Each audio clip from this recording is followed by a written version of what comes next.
বাবা তাড়াতাড়ি নামো, স্কুলে দেরি হয়ে গেল। আর এই নাও তোমার হাত খরচের টাকা। তাহলে আমি আসি। ঠিক আছে বাবা।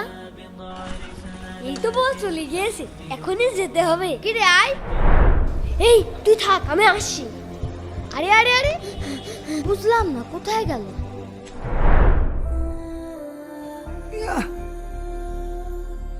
কি ব্যাপার, জুনাইদ তো এখনো আসলো না। দেখি আরেকটু অপেক্ষা করে। বন্ধু এই নে। আরে বন্ধু তুই আইছিস, এত দেরি করলি কেন? বন্ধু বাবা ওখান থেকে সরছিল না, তাই দেরি হয়ে গেল। আচ্ছা দে দে, তাড়াতাড়ি দে। আরে ওই তো শোনায়। ঠিক আছে বন্ধু, আমি স্কুলে চলে গেলাম। হ্যাঁ তাড়াতাড়ি যা। ও আচ্ছা এই ব্যাপার। আরে জুনাইদের টিচার স্যার, আপনি এখানে? আপনি কোনো খোঁজ খবর রাখেন? আপনার ছেলে আজ এক সপ্তাহ স্কুলে যায় না। কে বলেন? আমি নিজে গিয়ে ওকে স্কুলে দিয়ে আসি প্রতিদিন। একটু ভালো করে খোঁজ নিয়ে দেখেন। এটা কিভাবে সম্ভব? আমি তো ওকে স্কুলে দিয়ে আসি। এই কোত্থেকে আসলি? স্কুল থেকে। সত্যি কথা বল, কোত্থেকে আসলি? বাবা স্কুল থেকেই তো আসলাম। এই বল কোথায় ছিলি? বাবা আমি।